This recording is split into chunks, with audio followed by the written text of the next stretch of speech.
لاعب الوسط الوحيد اللي شكله دفاعي في لاعبين الوسط اللي بيلعبوا معاه ديفيد وجوجل، ففي مساحه كبيره بينه وبين المدافعين، بين قلبين الدفاع، بين ديوف وبين الطيب عبد الرازق.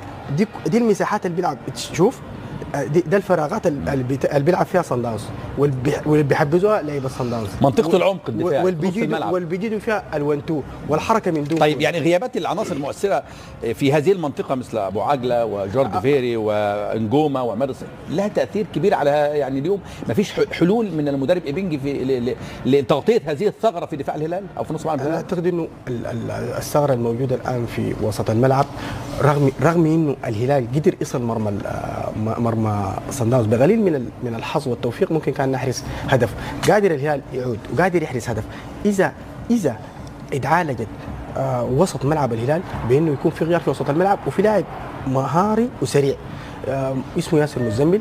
انا بعتقد انه دخوله في المباراه دي مهم جدا جدا، بيقلل الضغط على مدافعين الهلال وعلى وسط الهلال الدفاعي. المشكله كلها الخلل كله زي ما انت بتشوف دايما بيلعبوا في عمق الميدان، دايما تمريراتهم في العمق، يعني ما شفنا كور عكسيه، كور هو الهلال دايما صن داونز يلعب من العمق، دايما صن داونز لعبوا دايما من العمق.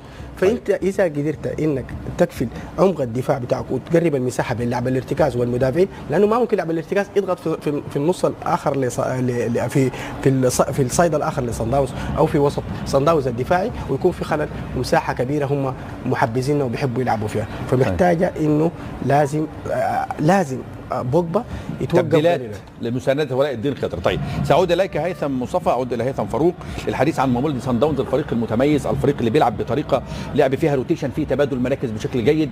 واضح قوه الفريق هيثم في الجماعيه في الاداء. فعلا هي دي قوه الفريق، جماعيه في الاداء. واشوف ان فريق الهلال بدا المباراه بشكل مميز، ولكن حدث بعد كده تراجع غير مبرر الحقيقه، سمح لفريق صن داونز ان هو يسيطر على مجريات الشوط. المنطقه اللي اتكلم عليها هيثم مهمه جدا، منطقه زون 14 اللي هي قدام قلبي الدفاع، صح. دي لازم تكون محميه، لازم يكون في لاعب يحمي فريق الهلال من تصويبات فريق ماميلودي صن داونز، لان هم مميزين جدا وصوبوا اكتر من كوره، ولولا تالق الحارس ابو 20 كان ممكن يسجلوا اكتر من هدف. حتى قصه الهدف تشوف ازاي قدروا يخترقوا وازاي صوب اللاعب رقم 35 ميمه، وقعت من ايد الحارس وعمل فولو بعديها اللاعب ميلولا ويسجل الهدف الشوط الوحيد. خطأ الهلال انا اشوف ان هو بعد الهدف ابتدى يضغط ضغط عالي، والضغط العالي بص هي دي المنطقه اللي بكلمك عليها، على طول لازم حد يقابل، مش ممكن يصوب بالشكل مفيش مسانده مع ولاء الدين خضر. خلي بالك ابو 20 شافها بالعافيه لان كان في اكتر من يعني لا يسأل عنها ابو 20. لا طبعا لا يسأل عنها تماما. واضح ان ما فيهاش تسلل لان الراجل عامل فولو وكان متغطي من قبل 2 مدافعين، وتصوبت اكتر من كوره بنفس الطريقه بهذا الشكل بنفس الطريقه.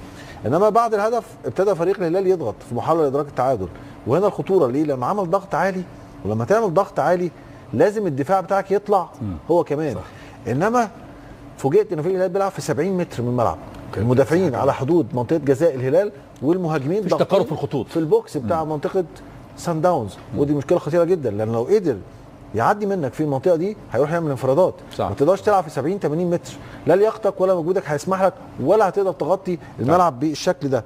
تمام. بعد ما بدا الهلال بشكل مميز وكان اقرب الى تسجيل هدف، زي ما قلت لك حصل تراجع غير مبرر، ولكن ده ما يمنعش فريق ماميلودي صن داونز فريق عنده امكانيات مميزه، والجماعيه زي ما انت قلت اهم ما يميزه، عشان كده تقدم بهدف، ولكن ما زال امل معقود في الشوط الثاني بمشيئه الله. طبعا هذه فرص فريق الهلال هيثم مصطفى، كيف كيف يعني وجهه نظرك، هل كان هناك شكل هجومي منظم للهلال في الشوط الاول ام لا؟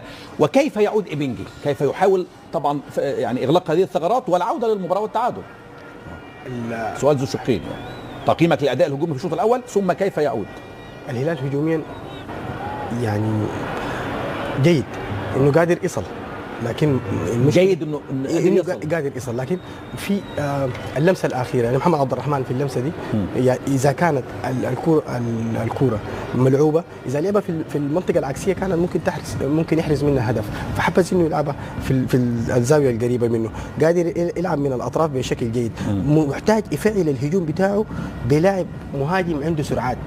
اللاعب اللي عنده سرعات جالس على كرة الاحتياطي ممكن يعمل له فرق في انه يقدر يصل. يعني معنى كلامك ان لابد من التبديلات؟ لابد من تبديل، يعني سواء في نص الملعب او الشكل الهجومي لابد من تبديل لإيبنجي، ولابد من قرب المساحات بين المدافعين والوسط المدافع و